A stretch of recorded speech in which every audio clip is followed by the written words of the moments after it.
Assalamu alaikum wa rahmatullahi wa barakatuh, and welcome to another video. Alright, y'all, so I told you that I was gonna make a video. Actually, it's gonna be a two-part series about let me cross the street. I don't know if he's trying to see if I want to get a ride or what the heck. They harass you sometimes. It's like you didn't wave them down the taxis, and they'll be like riding alongside of you, beeping at you, and you clearly are not looking for a taxi. Like, that's retarded. Doesn't make any sense. But anyway, yeah. So, yeah, the psychological effects of being in the lands of the kuffar. And like I said, it's gonna be my last video dealing with all this psychological and social effects of the kuffar, and it's just because it's too much. It's saddening.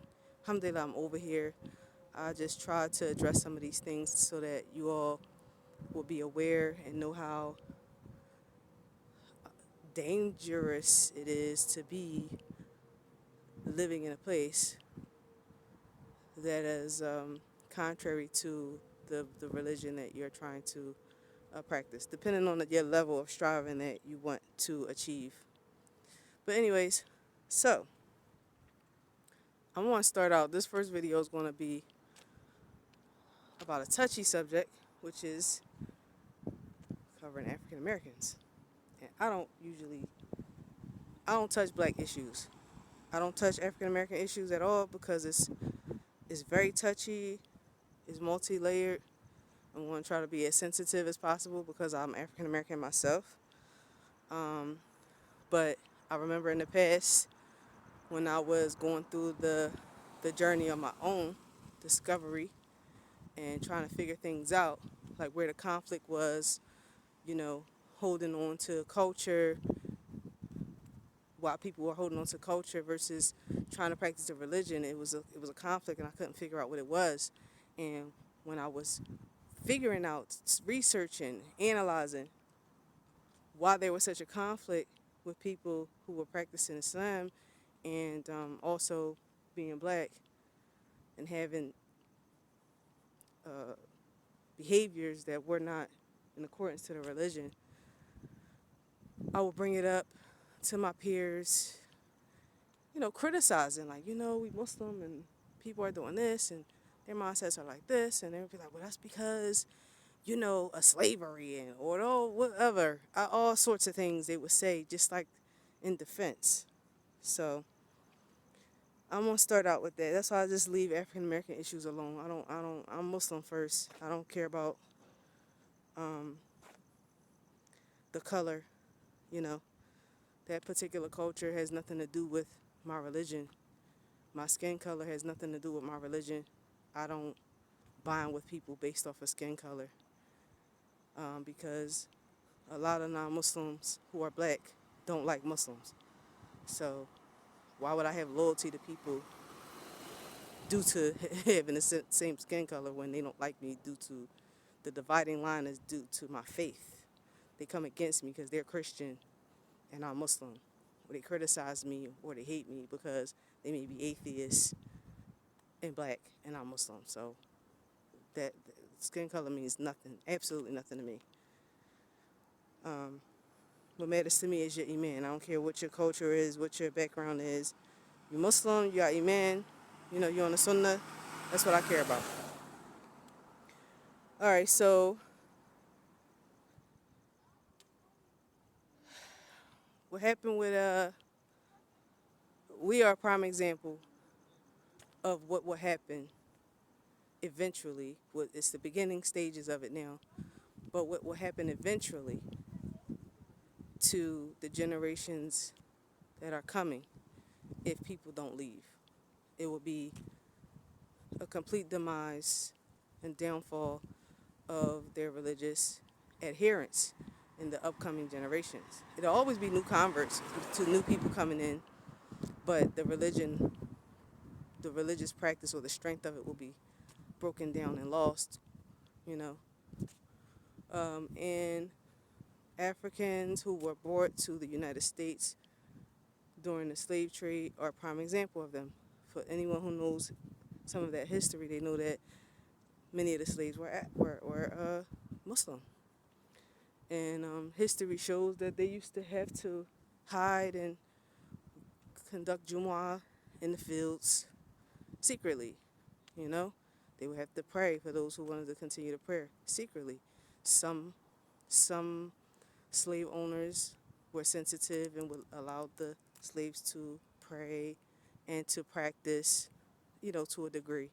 Some of them were aware that the slaves could read Arabic and they wrote in Arabic. So they were aware of those things. However, of course, y'all know that America was established by Christian people.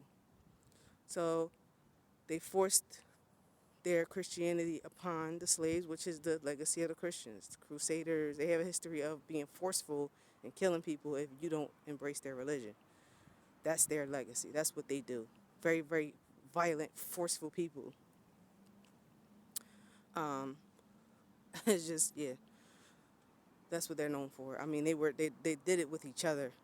So they were fighting with each other in Europe over which sect of Christianity should reign supreme and breaking off, and then came to America and did the same thing, breaking off in factions. Allah tells us about them and what they did. But the fact that those Muslims living under that kind of condition over generations, the religion, of course, was lost. It was lost. Now, the fact that America now is a different place, civil rights and things happen, they have freedom of religion and things like that, then it won't be obliterated completely. However, the same system still ensues in the United States. Why? Because religion is not the head of state. It does not have the predominant influence. So you develop inferiority complexes like African Americans have developed due to them being discriminated against, due to the many horrors that they had experienced over the centuries and the decades going by. And when you see the urban people creating music that they create, is due to how they view them, what they see, number one. The violent music or degrading music is what they see, and it's also what the people who are in the industry that allows them to create that music or encourages them to create that music, that's what they want. So these things have effects on the psyche. It's going to have an effect, right? When you can only see yourself in a negative light, even though there are African Americans who are affluent, who are educated, they're doctors, lawyers, they're in every single faction of society, every single politics, of course. They're in government, they're everywhere. But I think I mentioned this before, the most unheard or misunderstood are the loudest, right? And they get the most attention. They're demanding it because they're not catered to. They're not paid attention to. They don't matter, you know. So when you don't matter, you act out, right? And alhamdulillah for the African American Muslims being able to come to Islam, it gave them an identity that was stripped from them, right? For those of us who accepted Islam, you had a median, you had a measurement by which you lived your life by what you accepted and what you rejected, right? In your life, in your personal life. You don't just do whatever society tells you to do. Islam is the only safety and savior from the atrocities, the mind games, the deception, the oppression, the tyranny that the kuffar mete out on the society. And what I mean by that is anyone who's under them that's Christian, look what they did with Christianity. Look what they did with religion. They stuffed it in a box, right? And they will fight you if you try to reinstate it. That's not going to happen. They will go to war if you try to reinstate religion. That's not going to happen. So imagine living in a place, well, you don't have to imagine. You all live in a place where secularism is first. Religion is constantly mocked at, is looked at as being backwards. This is spoken about freely in society. It's criticized on the news. These are principles of the West, that they should be able to criticize religion. It should not be exempt from analyzation and criticism. So what do you people that are religious do? You don't think that that has an effect on your psyche? It definitely does. Just like African Americans, the effect that it has on their psyche constantly being shown in a negative light, although we have affluent individuals and citizens who have contributed tremendously to the society, but they're not seen, they're not celebrated, they're not glamorized, they're not shown, right? That's going to impact the masses, and it's going to impact those people who don't know about African Americans who are affluent, who contribute to society. So the individuals who are villainized in the media, who have other people thinking that the only thing that you are is a criminal, a thug, a rapper, that impacts you, right? So that's the kuffar end of it. And then with the Muslims, because the Muslims who are black, they identify with being black, many of them black first, because that's what America tells you, right? You're black first. It doesn't matter what you are. No, actually, you're American first, then you're black, or whatever. You don't think that affects you? It does, unless you break away from it. The only way you can truly be whole is if you go to a Muslim country and just have a Muslim identity. Identify as Muslim, and that's it. And you break away from all of that nonsense. Me, I divorced the culture. I don't have nothing to do with it. I disconnected my children from it in totality. I never raised them to be black. Never. I raised them to be Muslim, to love the Muslims, period. So whenever they saw Muslims, regardless of what their race was, they were excited. They have love for the Arabic language. They have love for the Muslim lands, because that's what I instilled in them. And I kept them away from my family, and without me being around, unless I was around. I'm sorry. If I wasn't around, they did not go around my family, because I didn't want them to be affected. I didn't want them to be affected, to the point that the teachers at their school didn't even believe they were American, because they didn't behave like the rest of the children, and they gravitated to the foreign kids. My children accompanied Russians, Indians, different Africans, the Sudanese, of course, the Arab. That's who they accompanied at school. They didn't accompany African Americans. The urban kids, the kids that were, you know, American, basically, in the way that they behave. So the teachers thought that my children were foreign. They thought that they spoke another language at home. They didn't think in a million years that they were just African American. They didn't. I'll give you an example. My daughter, she said that her teacher was like asking the class, how many of you speaks another language at home? Most of the class raised their hand. My daughter did not. And the teacher said, don't be shy, Maria, just raise your hand, You speak another language? She was like, I don't speak another language at home. She was like, what do you mean? She was like, I'm African American. The teacher was dumbfounded. She was like, "What? You are? I can't believe that." Right? She couldn't believe it. That's how much I disconnected them. I raised them between the Muslim lands and America. And when they were in America, I kept them around the Muslims in general. We were not with any specific group of people,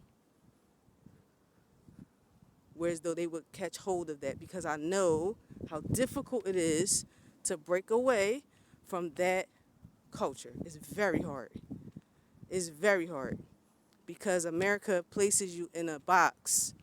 You are what they say you are, and that's what you have to identify with, and you can't break out of it. Even I was mistaken for something else eventually in the United States. Doctors, when I would go to my doctor's appointment, "Oh, so are you originally from here?" I'm like, "Yes." Going through the airport, "Are you from here?" "Yes, I am." "Okay, you were born here, but where are you from originally?" I'm like, "I'm American." You want me to start naming streets? You want me to start naming neighborhoods? What schools I went to? Do you want to know? Okay. All right. Yeah, I'm American.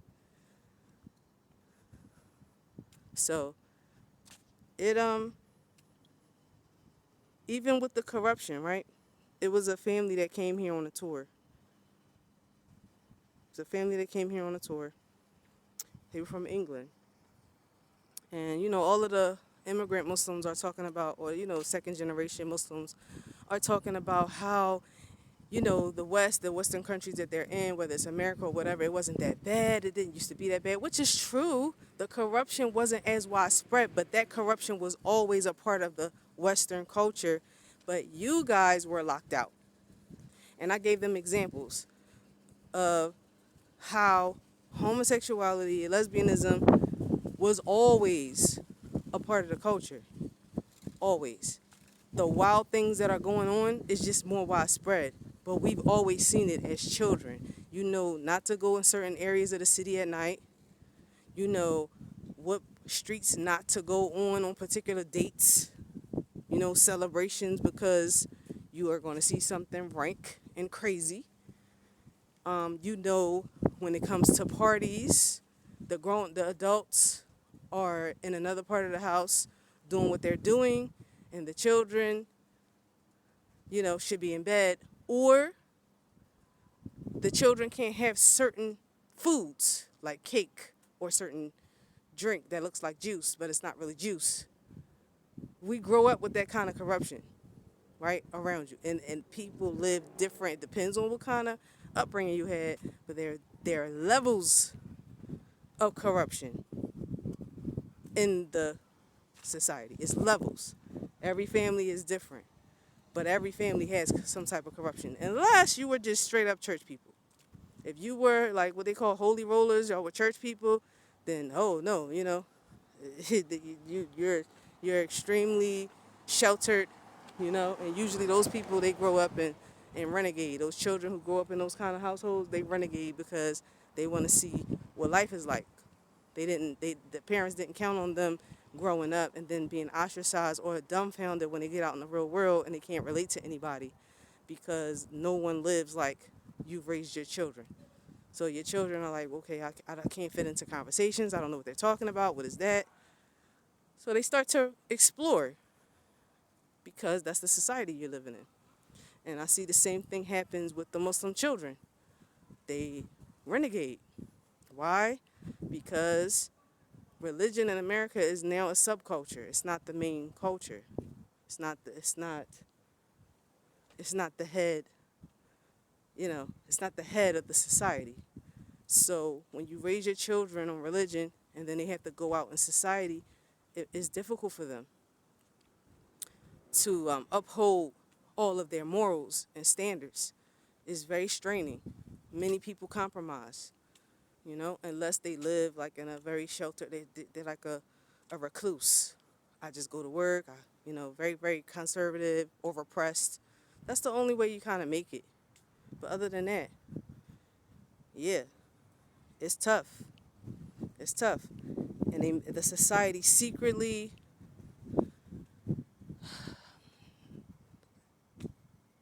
causes you to hate yourself. And that's what happens with African Americans, because if you can't, if everyone sees you as something that they created, basically, it's a culture that the oppressors created in you, that you inherited from them, and then they free themselves from it, like a narcissistic parent. Anyone know about narcissism?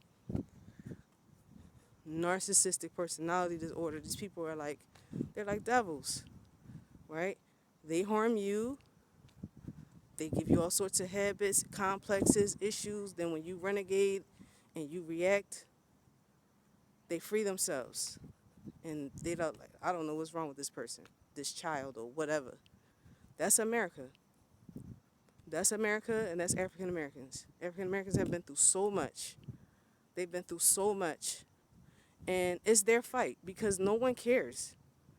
No one cares. No one's coming to save them. They have to fix the problems that they have and that they inherited from living in that society and the things that have happened to them.